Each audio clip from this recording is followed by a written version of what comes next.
Okay, I think we will make a start. So thank you very much, everybody, for coming along this evening for the seminar at the Parks Institute for the Study of Jewish, Non-Jewish Relations.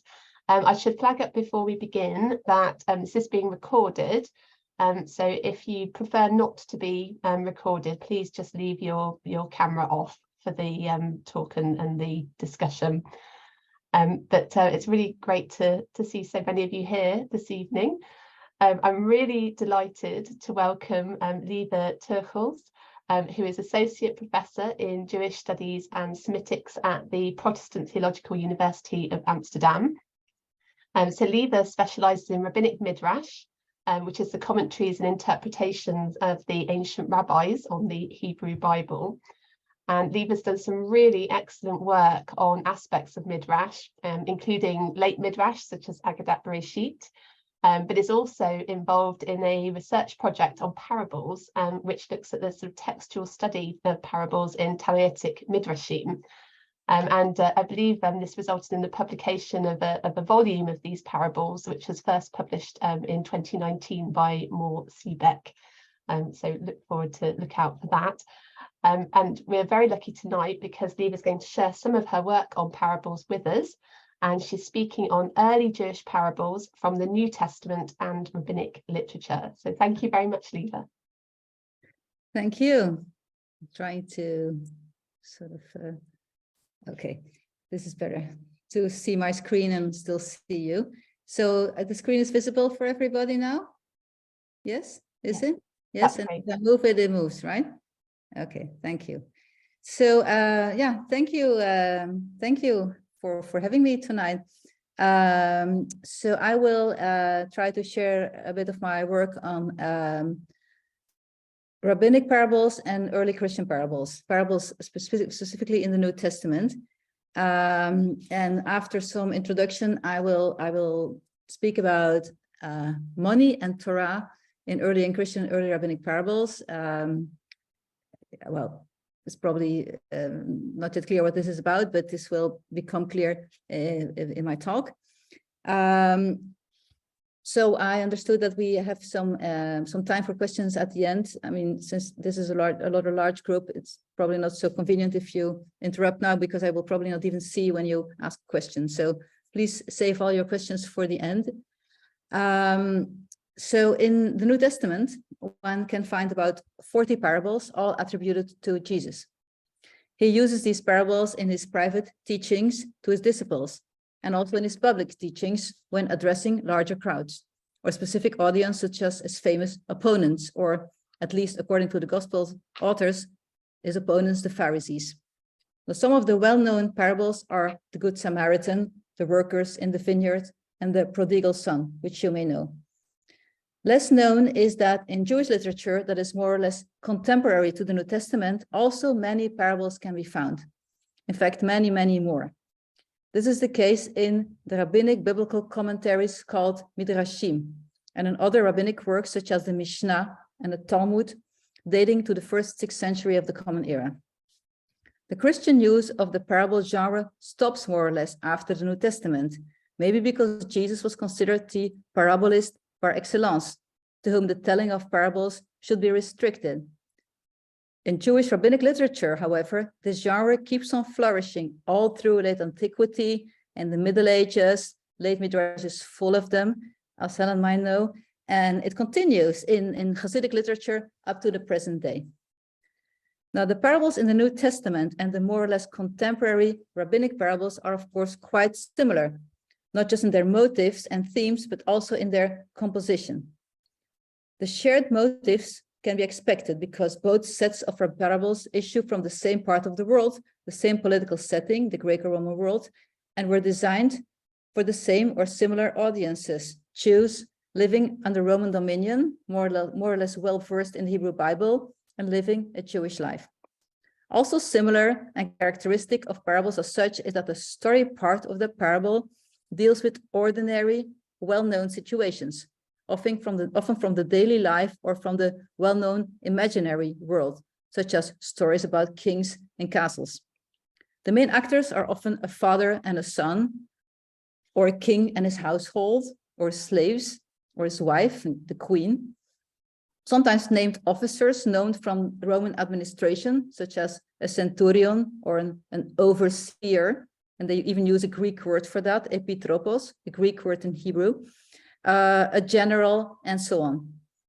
Now, as to the composition, all parables share an ideal typical pattern that consists of two parts.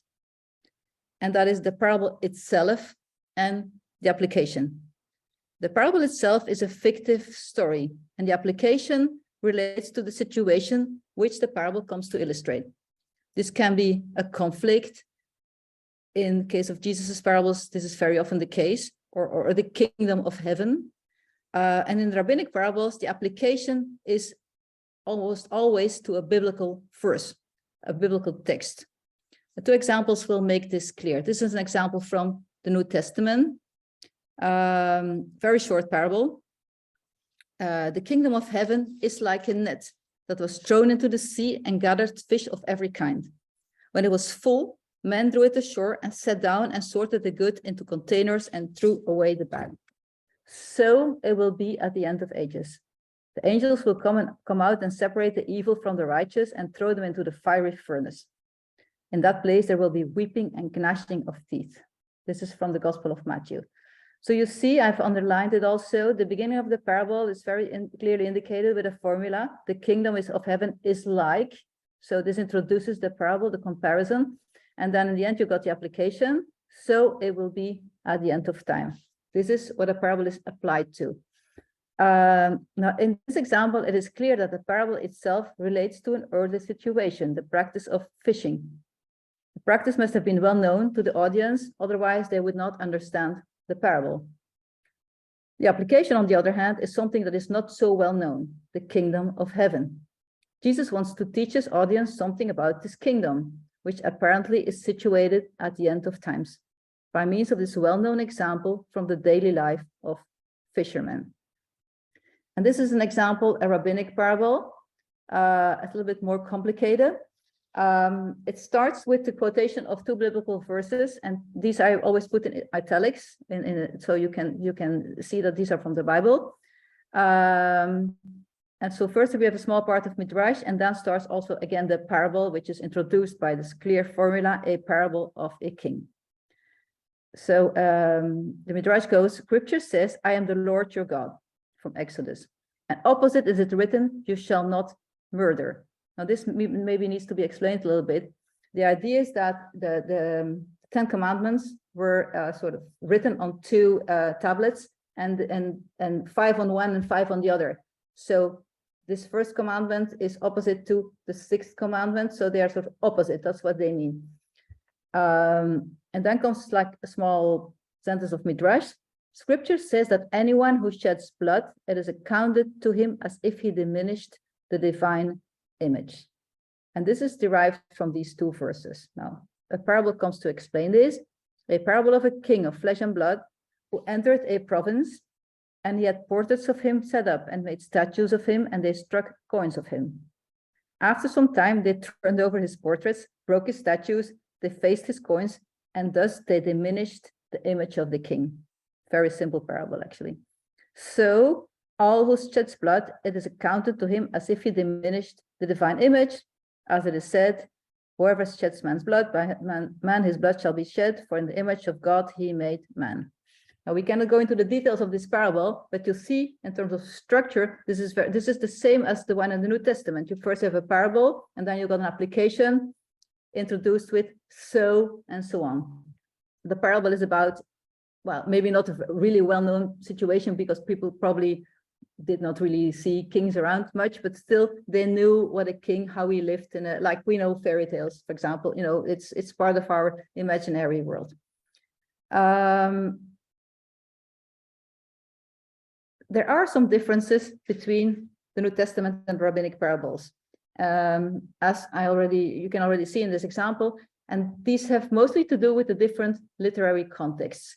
The rabbinic parables are usually found in the context of biblical interpretation of midrash, like here. So they're adduced to help interpret or illuminate a text from the Hebrew Bible. So they appear, in other words, in exegetical context.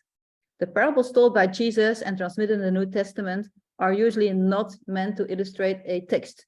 They are not exegesis. They are rather meant to reflect on a real life situation, often a conflict or the expectations about the end of times as we have seen. This does not mean that the rabbis never told such parables in real life context. We just don't know. We depend on what we find in the literary sources that have come to us. And these are, for the rabbinic parables, mainly biblical commentaries.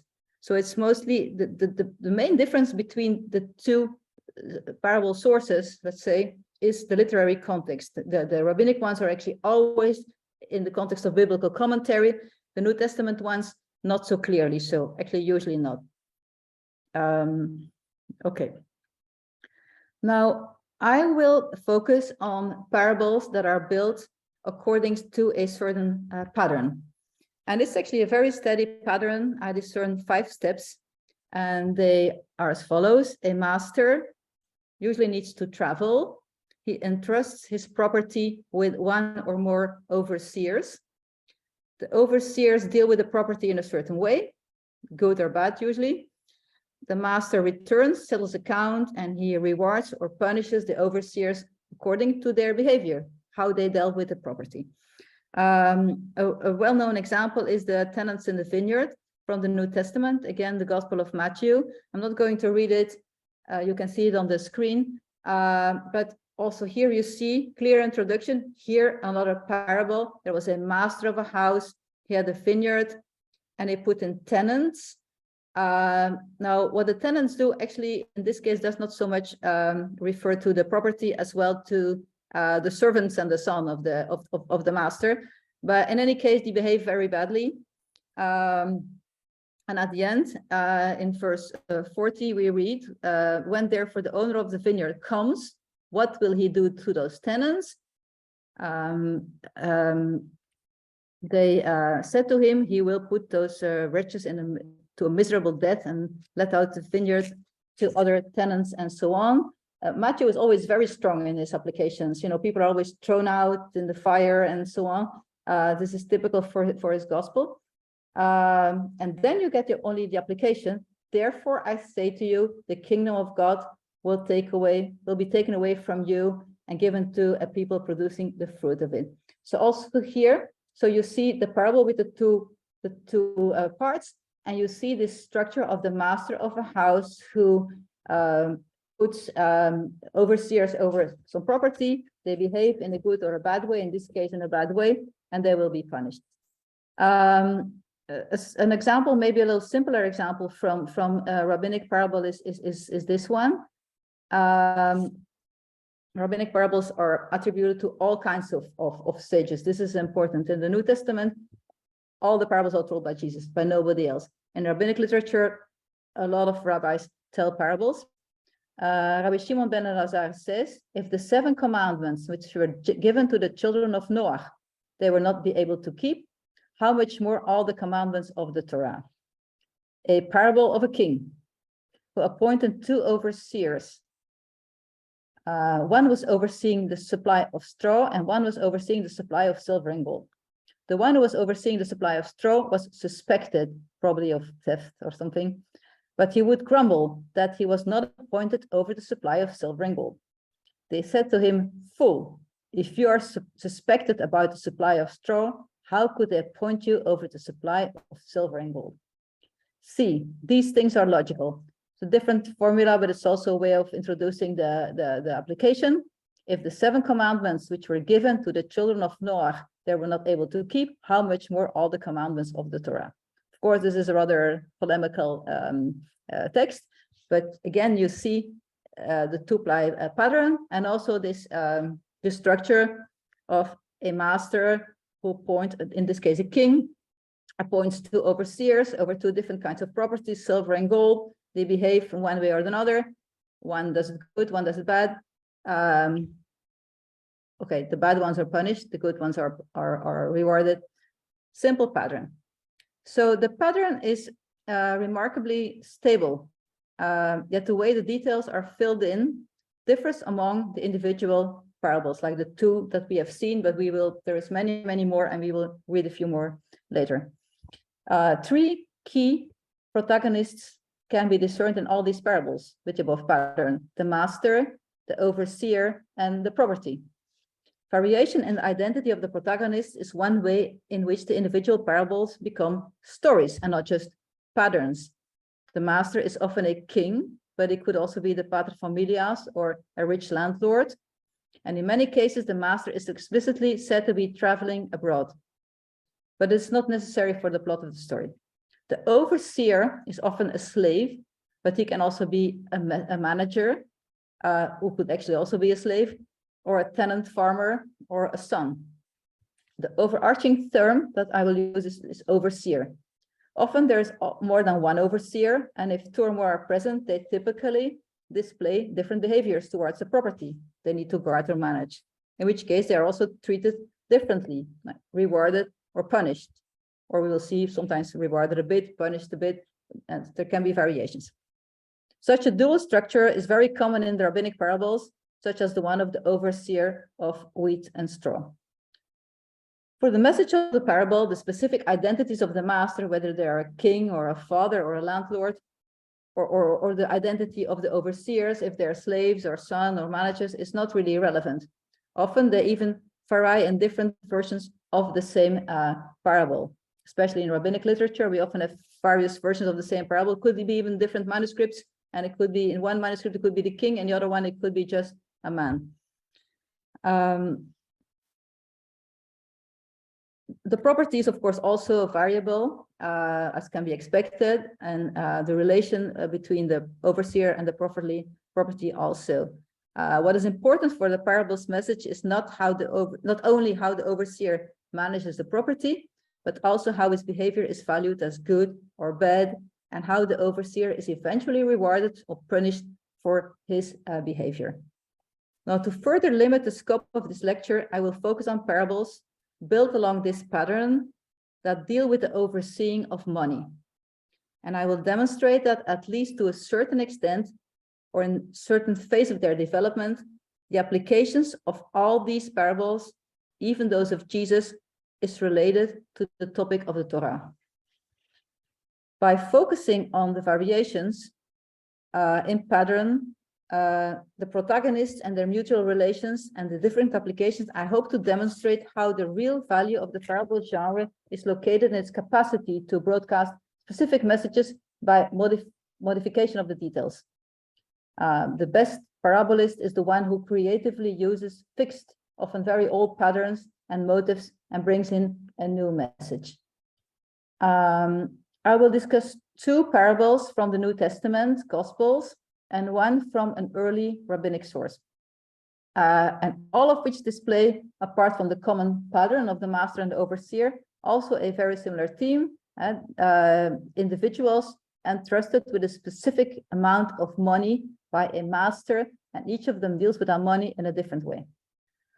While the parables from the Gospels are versions of the same parable, they're parables in Matthew and in Luke. One is called the talents and one is called the minas.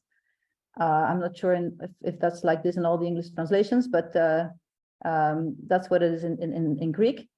The rabbinic parable is a little bit of a different parable, but still it has the same pattern and the same theme. So this is the parable of the talents. I'm not sure if it's going to fit on my screen.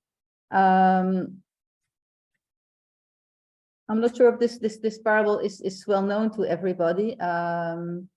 It's maybe a little bit long to read it out, but it goes like this. A man goes on a journey.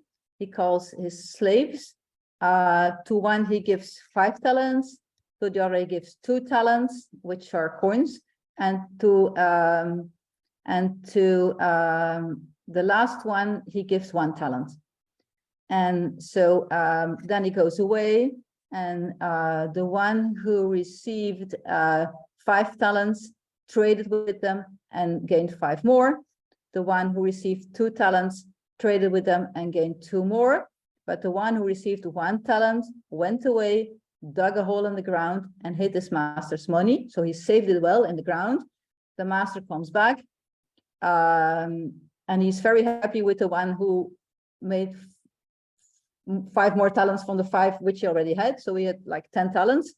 And he was also rather happy with the one whom he gave 2, and he made another 2. But he was not happy with the one who he gave only 1 talent and who put it in the ground.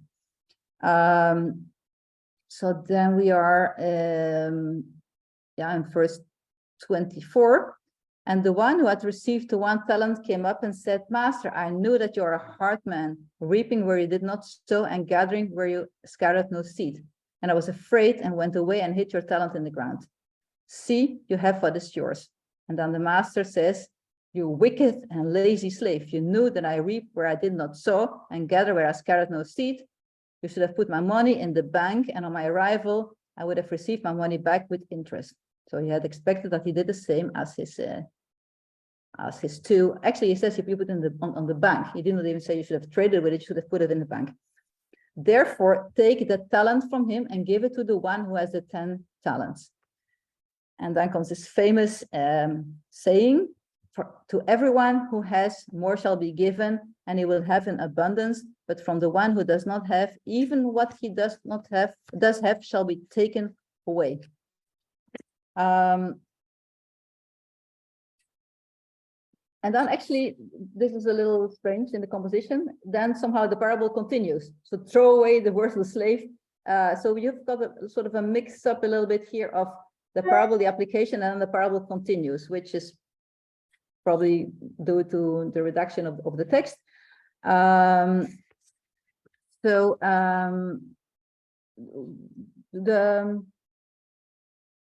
The actual conclusion of actually the parable concludes in verse 18. Take the talent from him and give it to the one who has the 10 talents. And then actually this saying, for everyone who has, more shall be given. It's not really an application like the other applications that we have seen. In Greek, we call this an epimethium. It is something that you also see in fables, in classical fables, that a story ends with like a wise proverb or a saying, like for everyone who does so and so, this will happen. Now, this is what we have here also, epimethium. Remember this term. And it has actually a rather confusing message, which is actually as confusing as the whole parable. You know, the parable, many people find it a little unfair what happens here. And then the saying, you know, to everyone who has, more shall even be given. It is a rather a complicated, difficult message. So, as I said, after that, the parable continues. Throw out the worthless slave. As I said, the Gospel of Matthew often has these rather harsh endings, and this is what we find here also. Now, what you can see, I don't have to explain this, we see the same pattern. The master goes on a journey, he entrusts slaves with property in an unequal way. 1 5, 1 2, 1 1. They deal in a different way with this property. The master returns, settles accounts, and he rewards those who have invested their talents and let the money grow, and he punishes the one who hid and saved his talent. Now, a very similar parable is found in the Gospel of Luke. These are called synoptic Gospels, which means that they often have similar material. But still, the parable in Luke, you can see it's the same story, but it's still different. Here, this parable starts with a nobleman went to a far country to receive for himself a kingdom and then return. We've got mixed in here a story about this receiving of the kingdom, which is actually a secondary story, which is sort of in the parable. He calls 10 of his servants and he gave them 10 minas and said to them, engage in business until I come. So we've got 10 servants here, and the other one we only had 3. And he gives them 10 minas each. So they each get the same amount. Then we continue. When he returned, having received the kingdom, he ordered these servants to whom he had given the money to be called to him, that he might know what he had gained by doing business. The first came and said, your mina has made 10 minas more. Okay. And he said, well done, good servant, and so on. The second came, Lord, your mina has made 5 minas. And he said, you are to be over 5 cities. Yeah, this is the story with the cities. And the last one came and he said, Lord, here's your mina, which I kept away in a handkerchief. For I was afraid of you because you are a severe man. You take what you did not deposit and reap what you did not sow. This, of course, we remember this from Matthew. The master said, I will condemn you with your own words, you wicked servant. You knew that I was a severe man, taking what I did not deposit and reaping what I did not sow. Why then did you not put my money in the bank? And at my coming, I might have collected it with interest. And he said to those who stood by, take the mina from him and give it to the one who has the 10 minas. And they said to him, Lord, yes, 10 minas. I tell you that to everyone who has, more will be given, but from the one who has not, even that will be taken away. Same epimetium. You see, there is some unevennesses in this story.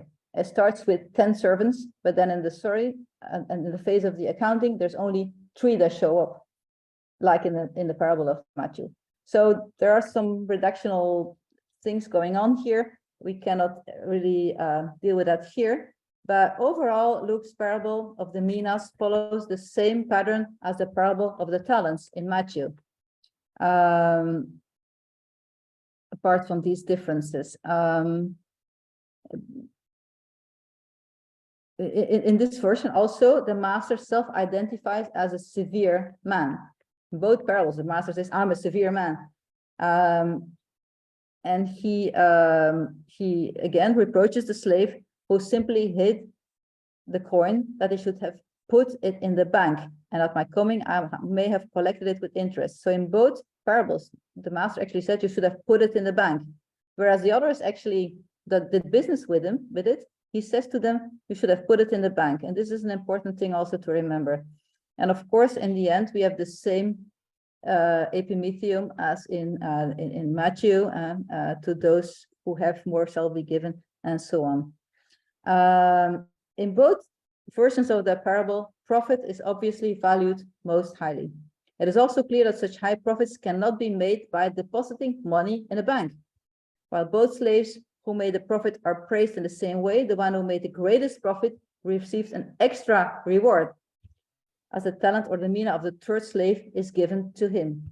Nevertheless, the third slave is not told that he should have done business with the money and trusted to him. Rather, the master said you should have saved it in the bank, where it could have earned him interest. This unevenness in the text may be an indication of an underlying parable model, of which the rabbinic parable that we will discuss now may be an exponent. Sorry, somebody came in here, so I'm a little distracted. Now, in the rabbinic parable that we will read now, we encounter yet a third monetary unit, dinars. It's another coin from Roman times. I don't really know exactly the difference between all of them, but okay, I think they're sort of similar monetary units. And this parable, I will read with you. It is found in the Tannaitic midrash Sifrei to Deuteronomy, which means it's an early text. It's like from the 3rd century. It's a little younger than the New Testament, but still it is pretty close. And it's similarly structured. In this parable, we do not find a traveling master, but it is rather 2 brothers who inherit from their father. The difference between inheriting, in which case the property becomes one's own, and guarding, in which case the property remains the master's, should be taken into account. But it is not absolute, because also in the synoptic parables, the slaves could keep their profits, at least the first 2 ones. So this parable is part of a midrash, as you can see. So again, we start with the quotation of biblical verses. And there are actually 2 biblical verses that are compared. The first one is, for if you are careful to keep all this commandment. Yeah, that's how it says in Hebrew. You could say these commandments, but it says in singular in Hebrew. Why was this said? Asks the midrash. Because if you listen obediently to my commandments, a different verse. I might assume that even if one has heard the words of Torah, he may remain idle and not study them again. Therefore, scripture says, if you're careful to keep, indicating that just as one must be careful not to lose his money, so he must be careful not to lose his learning. So the issue is here, why are there two verses that are almost the same? Be careful to keep my commandments, and the other one says, if you listen to my commandments, but the rabbis say this is not the same. You can hear something, but it doesn't mean you're going to do it. So that's why it had to be repeated, because the first verse is in verse 22, which is later. Listening, hearing it is not enough. You also have to keep it. Then comes a parable. Rabbi Shimon ben Yochai says, by way of a parable, two brothers inherit money from their father. One converts it into a dinar and spends it, while the other converts it into a dinar and puts it aside. He who has converted his dinar and spent it now has nothing, whereas he who has converted his dinar and put it aside eventually grows wealthy. Even so, an application, it is with the disciples of the wise. One who studies 2 or 3 things a day, 2 or 3 chapters a week, 2 or 3 scriptural lessons in a month, eventually becomes rich in Torah. And it is said of him, he who gathers little by little increases. That is from the book of Proverbs. He who says, today I will study only what I need know, tomorrow I will study only what I shall need then, today I will receive only what I need now, tomorrow I will review what I shall need then, he will have nothing. And of him it is said, he who gathers in the summer is a prudent son, but he who sleeps in harvest is a son who brings shame. Now, here the application is a little bit more longer, but you see the structure. The parable about these two brothers inherit from their father.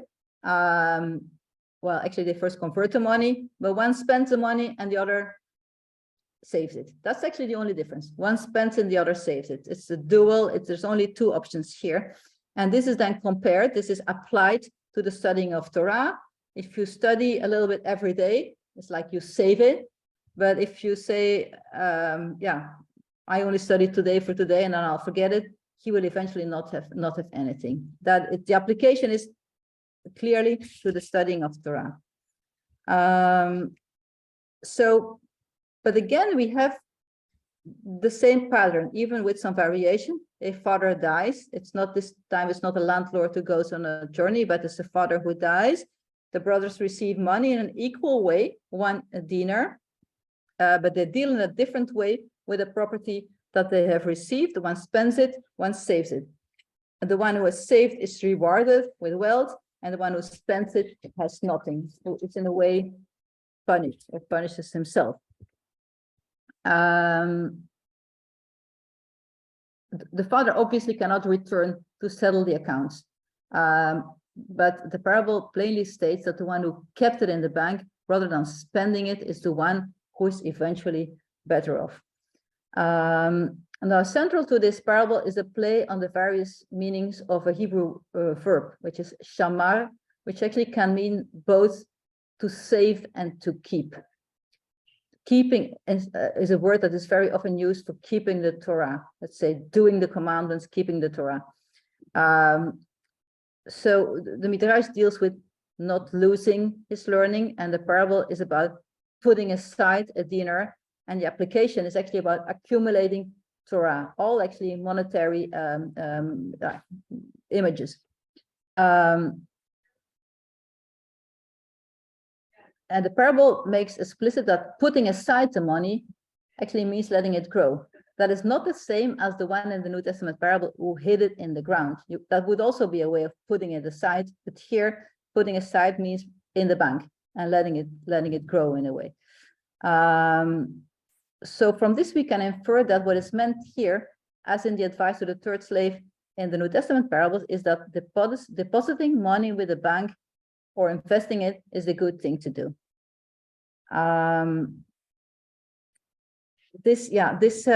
This parable ends with several verses from Proverbs. Actually, there is still many more coming after this. And of course, these verses from Proverbs, they are proverbs that can be compared a little bit to these epimethia that we saw in the New Testament parables. They're wise sayings. Wealth may dwindle to less than nothing, but he who gathers little by little increases it. Yet, and then the other one, he who sleeps in the harvest is a son who brings shame. It's actually very similar two-ply structure. But in comparison with the bewildering message of the New Testament parables, this rabbinic parable of the dinars, supported by these biblical proverbs, seems much more acceptable to the average uninitiated audience. You save, you're rewarded, you spend, you're punished, let's say. Not you save like the slave in the New Testament, you put it in the ground, you save it, and you're punished. So the similar pattern of common motives of dealing with entrusted money, combined with the presence of similarly structured proverbs with opposing messages, warrants a further comparative look at the parables in both sources. The three parables are constructed along the lines of a simple pattern outlined in the beginning. In all of them, the entrusted property has the form of money. What the overseers do with the money varies from hiding to multiplying to spending, or some forms thereof, such as investing it or squandering it. Furthermore, which behavior is considered liable to reward or punishment seems to differ among the sources. As to the pattern itself, there is the important difference that in the rabbinic version, it is merely dual. There is good behavior, saving or multiplying, and there is bad behavior, which is spending, which is punished. Both New Testament versions have a third category. In these parables, the various behaviors and consequences can be placed on a scale running from punished to rewarded a lot. So, like a point taken away, you can keep 2 and you can keep 5, but you know the one of the third one is added to you. Now, on the level of the parable proper, the use of the motives saving or hiding and spending and the way they correspond to the categories of reward and punishment differ among the various versions. From the perspective of the rabbinic parable, saving is the same as multiplying and opposed to spending. While hiding could be a way of saving, this path is not followed in the rabbinic parable. In Matthew and Luke, hiding is opposed to multiplying. I already noted that in the New Testament versions, the master does not reproach the third slave for failing to have done business with the money, like his 2 companions, but rather charges that he should have brought it to the bank, which is the approved behavior also in the rabbinic parable. And this is an important clue in the comparison of the various parables. Let me see, I'll just skip a little bit.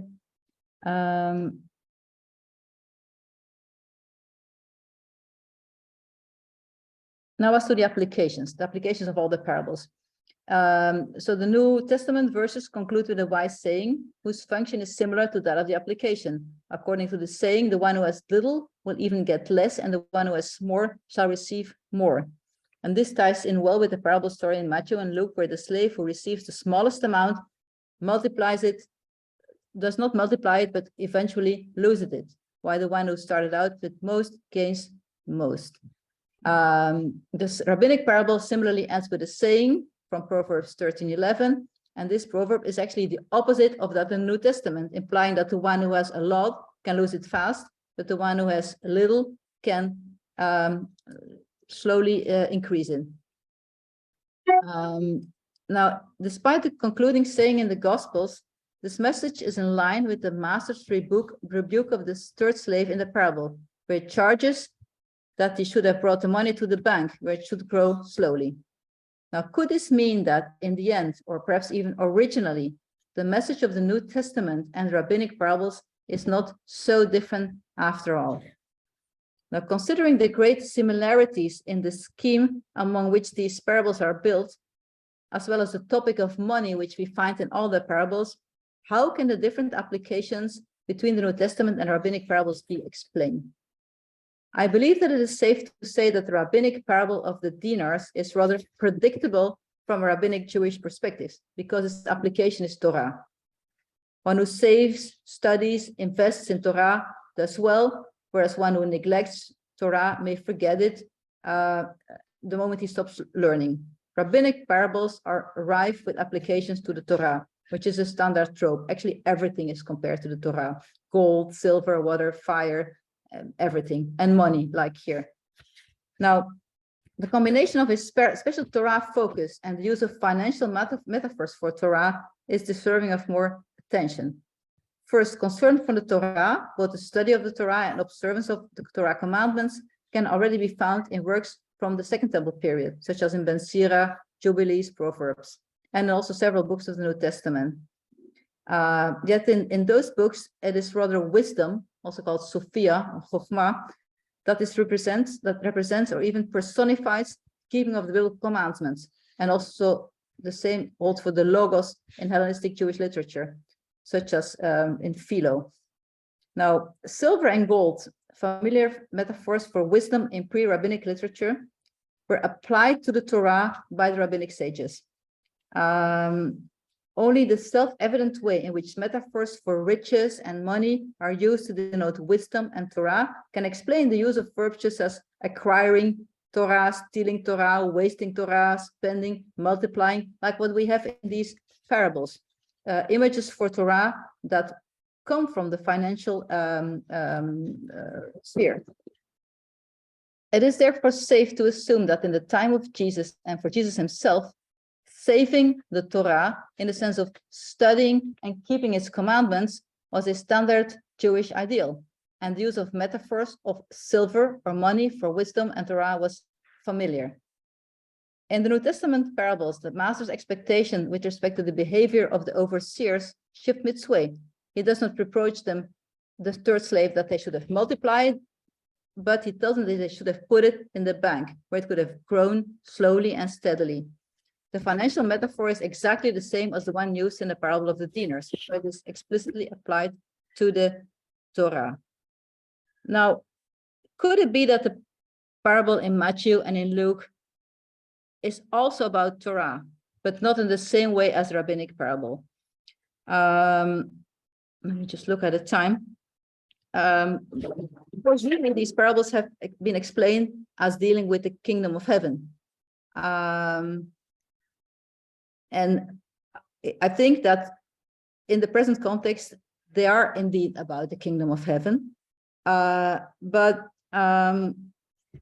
this does not mean that they cannot also be about Torah. Let me see. I'm just trying to summarize in here. So are they about these parables in the New Testament? Are they about Torah or are they about the kingdom of heaven? And my conclusion is that they are also about Torah. They do have an eschatological message. They are about the kingdom of heaven, as they are explicitly said to be. But this message does not exclude Torah and obedience to the commandments. The Torah and the kingdom of heaven applications can be easily combined. For how else would one prepare for the coming of the kingdom than by living according to the Torah, as Jesus understood it? On the contrary, a specific view on Torah, which may differ on certain points from the interpretations of the Torah given by the Pharisees or other contemporaries, possible opponents of Jesus, is part and parcel of this eschatological message. Thank you. I'm sorry, I don't know if you hear any, because somehow there's something going on in the room behind me, but. No, we can't hear that. I think Zoom's very good at blocking out that. I was a little distracted by it sometimes, but okay, that's okay. But yeah, but thank you so much, Lieve, for that really rich paper. I mean, there's a lot to think about there in terms of the nature of these parables and what this means for relations between early Christians and the rabbinic movement. There's a lot for us to think over. So thank you so much for sharing your work with us. I'll open it out to the audience for questions now. So feel free to either raise your hand. You can do that using the reactions button at the bottom of the screen and just raise your hand there. Or if you prefer to put comments in the chat, then you're very welcome to do that too. And I'll call on you as the order dictates. But while you're having a chance to sort of think through questions that you might want to ask, I've written a few of my own, so maybe I'll just get us started. Before we come to the sort of thesis that you're putting forward, I want to ask just a sort of practical question about the shape of the rabbinic parables, because you were saying how the sort of the image of a sort of king of flesh and blood is very much a sort of literary motif, whereas the New Testament ones are more reflective of real life.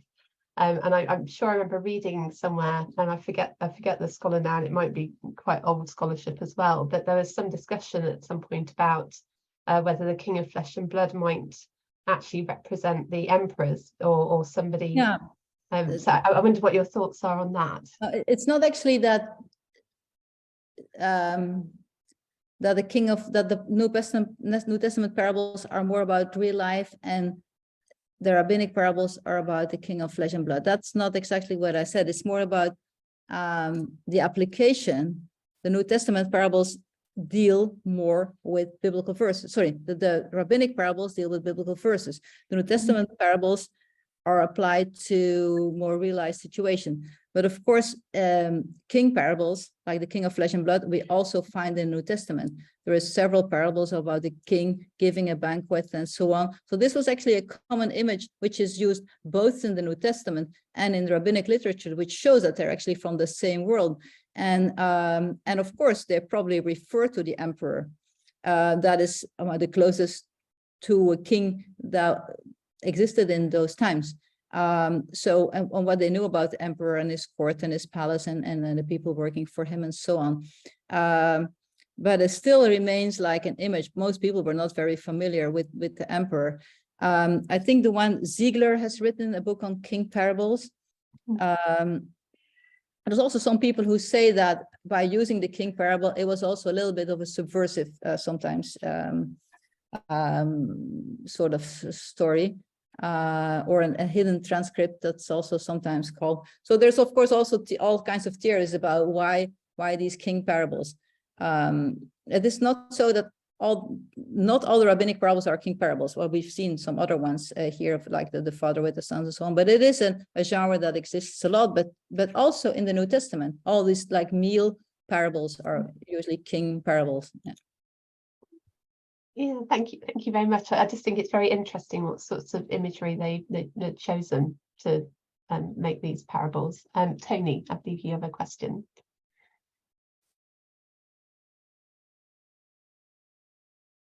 Yeah.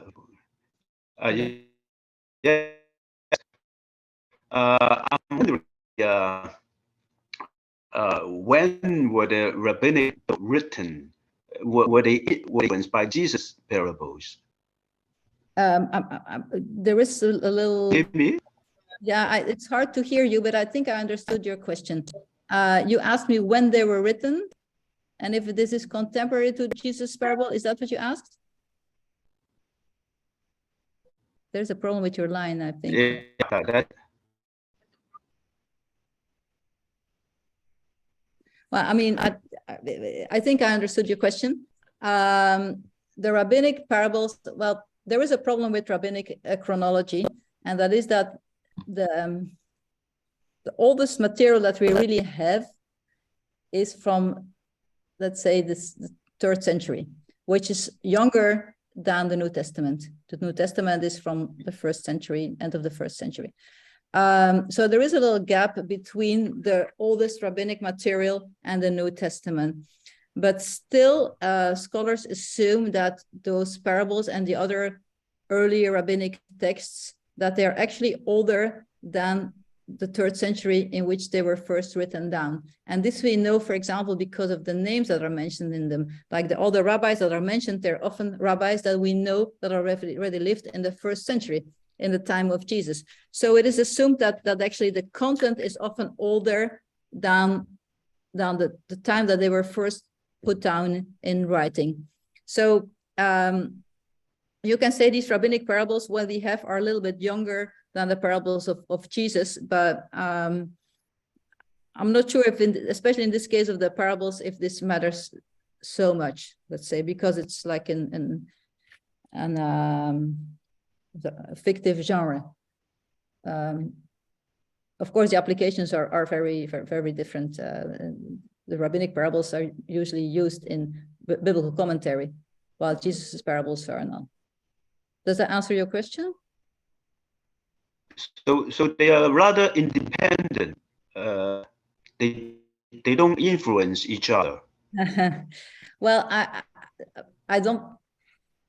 We don't know whether the rabbis knew the New Testament in the shape that we know it, but what I think, rather than thinking in terms of dependence, I think they just come from the same sort of environment. They're exponents of the same sort of milieu. And Jesus, during his life, he was a teacher like the other rabbis that we know from that time. We know some rabbis from the 1st centuries, Hillel, Shammai, we know them from the sources. And Jesus was one of them, and he used the same genres in teaching like them, telling parables, for example.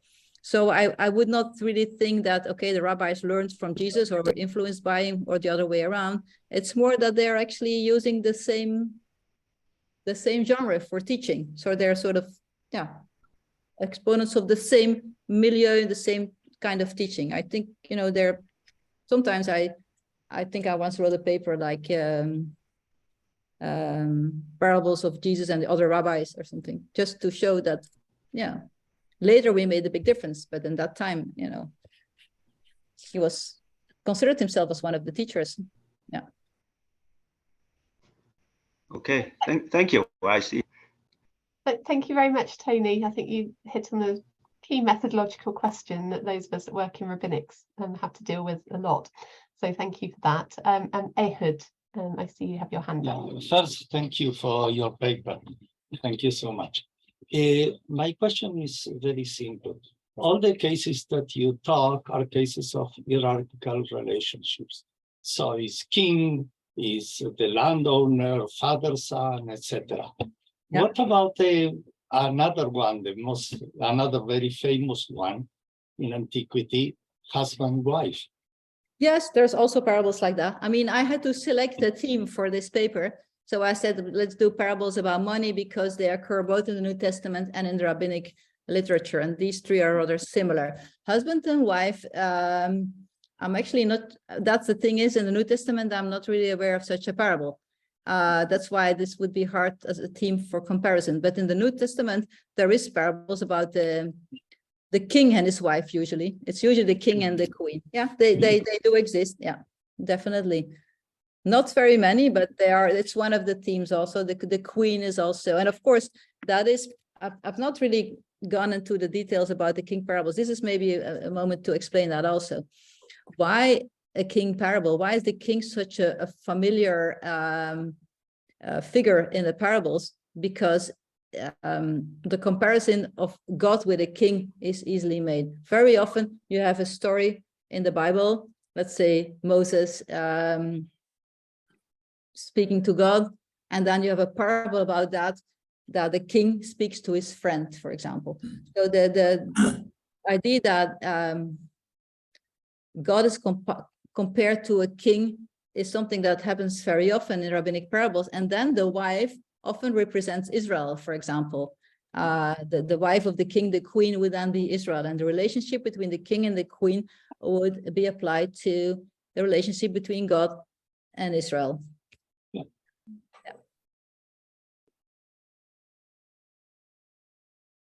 Thank you very much, Ehud. I can see we have another question already. It's from Jeffrey. Yes, I've got two questions. Can you hear me? Just checking. Yes, yes, we can hear you. Okay. First question is, when it comes to the rabbinic parables, where were they living? Were they living in Judea? That's the first question. Or were they already outside Palestine? That's the first question. And the second question is, when you say they were written in the, say, the 3rd century, what is the actual, how old is the actual document that is the document available? Okay. Most of the midrash that we have, not just the parables, but most of midrash, especially if it's like from this early period and classical period, it is Palestinian. It's from Palestine. It's from the land of Israel. Palestine. Okay. Yes. We find some parables and some sort of midrash in the Babylonian Talmud also, but it's often material that is older. That was your first question. In terms of time, the actual document, well, this depends if it's the actual physical manuscript or something. Yeah, the earliest physical manuscripts that are available. Yeah. They're from the Geniza in Cairo. They're like from the 9th century. So that is the earliest what we have. But of course, the stories had been transmitted longer before we discovered this Geniza. Of course, I didn't discover, but before the Geniza in Cairo was discovered, the classical midrashim were already well known because they had been transmitted and copied and so on. But how do you know that? How I know that? Yeah, that's a good question. I mean, if the documents were discovered in the 9th century, that is the last century. Well, they weren't discovered then, but you think they were written in the 9th century, the Geniza. Yeah, that's pretty sure. Yeah, from about that time. I mean, how they may have been 10 years old at the time or 20 years old. No, but that's the same you could say about the Bible. Only in the last century we found the Dead Sea Scrolls, and we knew that there were biblical manuscripts from the 1st century.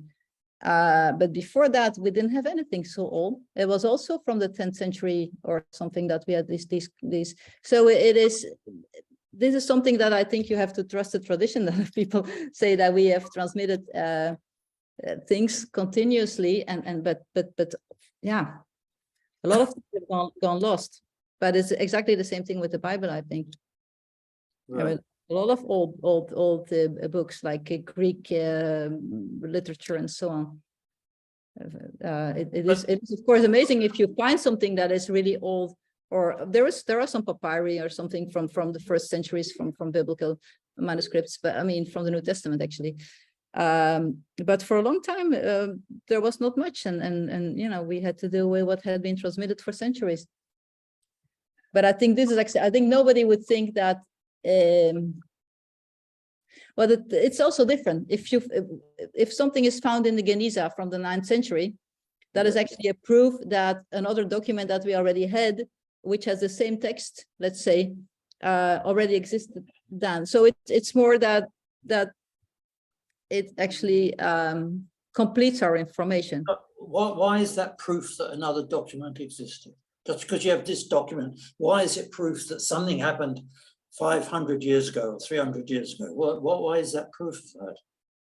It's only proof that that document exists and was around for 10, 20 years or so, surely, at the time of. I think Jeffrey, I mean, it's a really excellent question, but what you're really pointing to is something that scholars of the sort of rabbinic world are working with all the time. We understand that basically rabbinic texts were transmitted orally and in writing, and were written down at certain points in that process of transmission.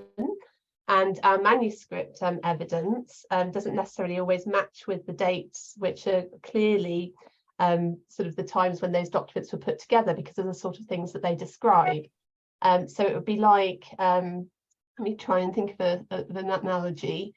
It would be, let me think, it would be like taking something from a document now that we have that talks about something from the early 20th century.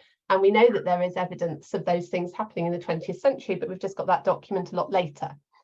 And that's what we're dealing with when we work with these types of sources, basically. So it's a methodological issue that historians deal with in their work.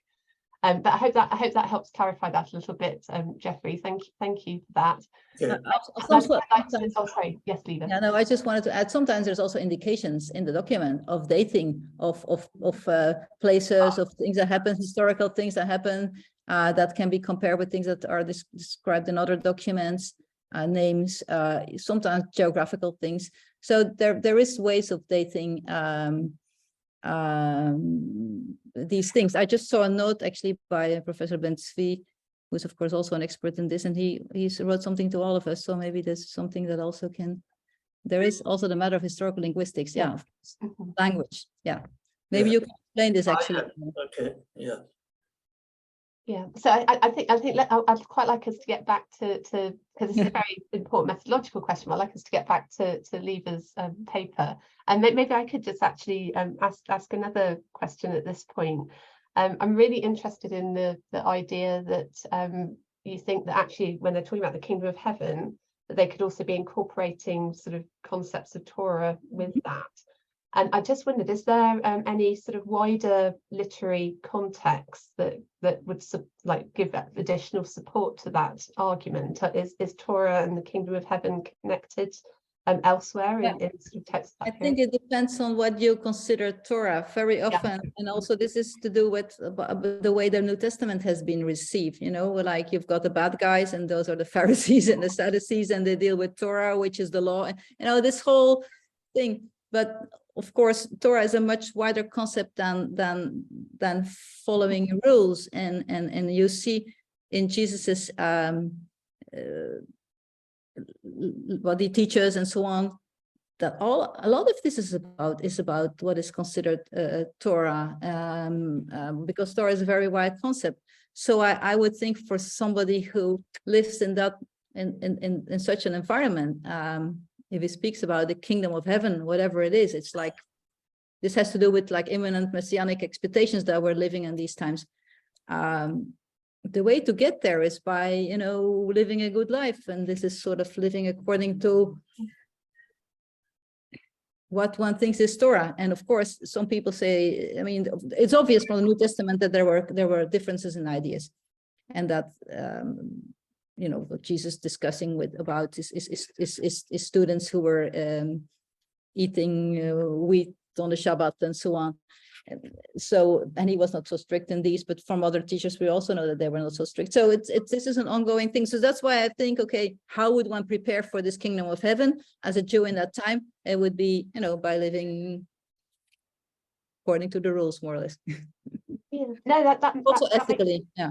That makes a lot of sense. So do you think there is a difference between Matthew and Luke in the way they approach that?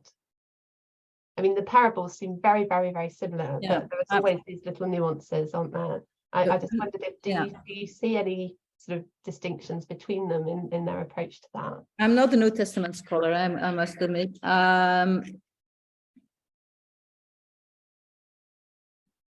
What I know of Matthew is that he's actually considered of definitely having lived in a Jewish Christian environment. Luke maybe less so. But of course, in the way these we already see it in this parable, Matthew can be sometimes like very harsh. All these terrible things, like if somebody doesn't behave well, he's thrown outside and in the fire, and there is hell and so on. So, but I mean, most New Testament scholars that I know of, they see that Matthew is actually closer to contemporary Jewish teaching, maybe also more involved in the discussions, let's say. No, but that is like, I would rather leave this for specialists in the New Testament. Yeah, no, fair enough. Do we have any more questions for Lieve? Simon. I'm not that familiar with the New Testament, but just looking at the, sorry, can you hear me? Yes. Just looking at the application of the New Testament parables, they both seem to be saying to me that if you have a lot, more will be given to you, Yeah. and if you don't have anything, nothing will be given to Yeah, you.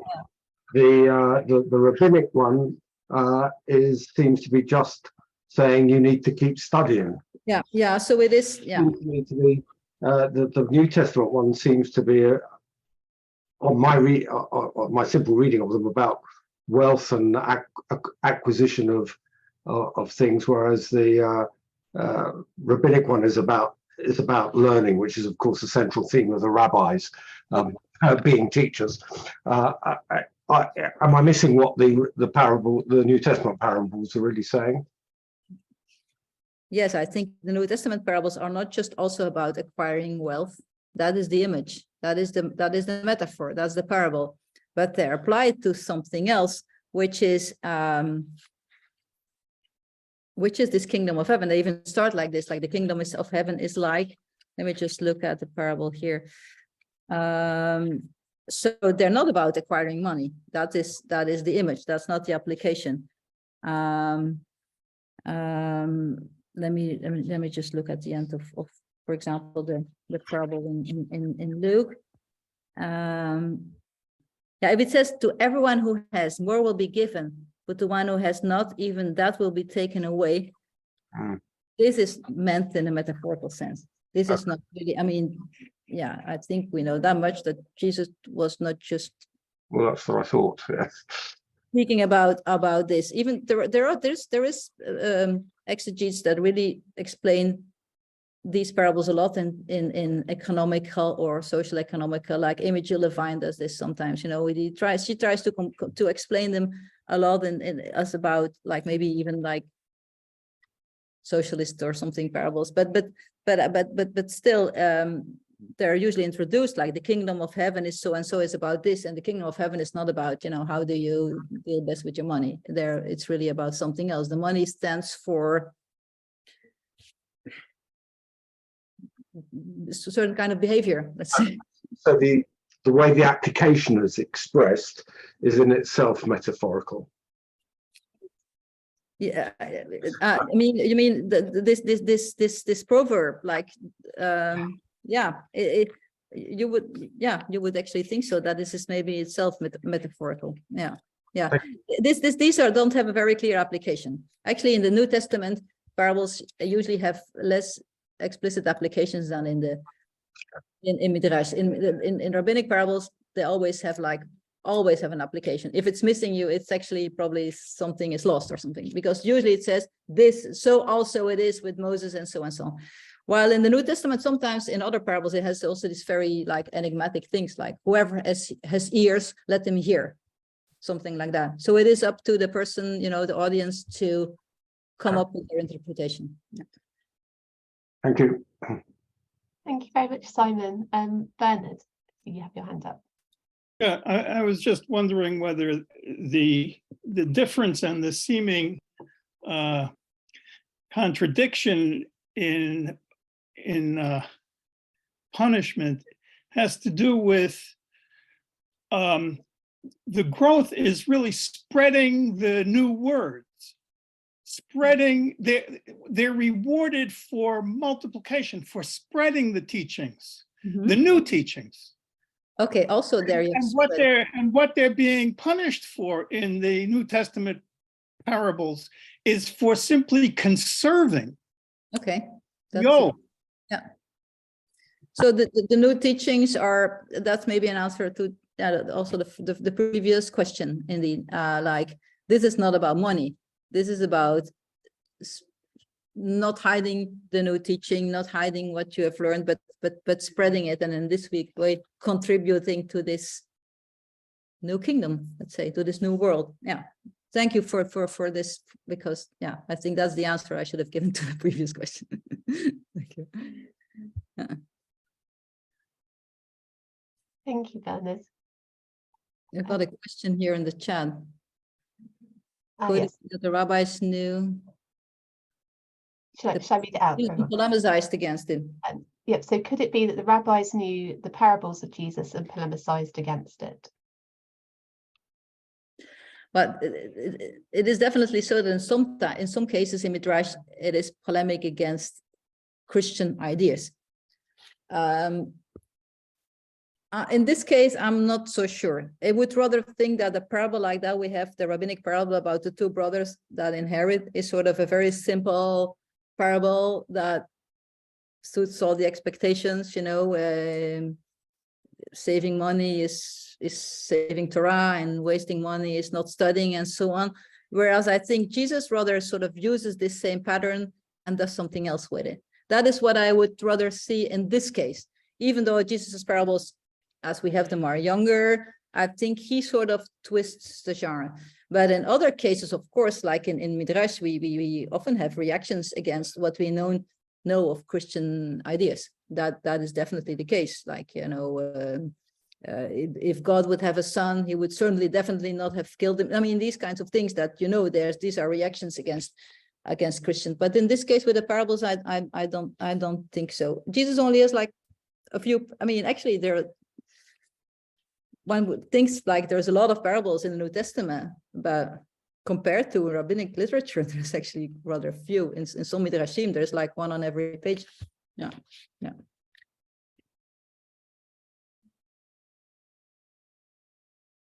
Thank you very much, Kirsten. Any more questions for Lieve?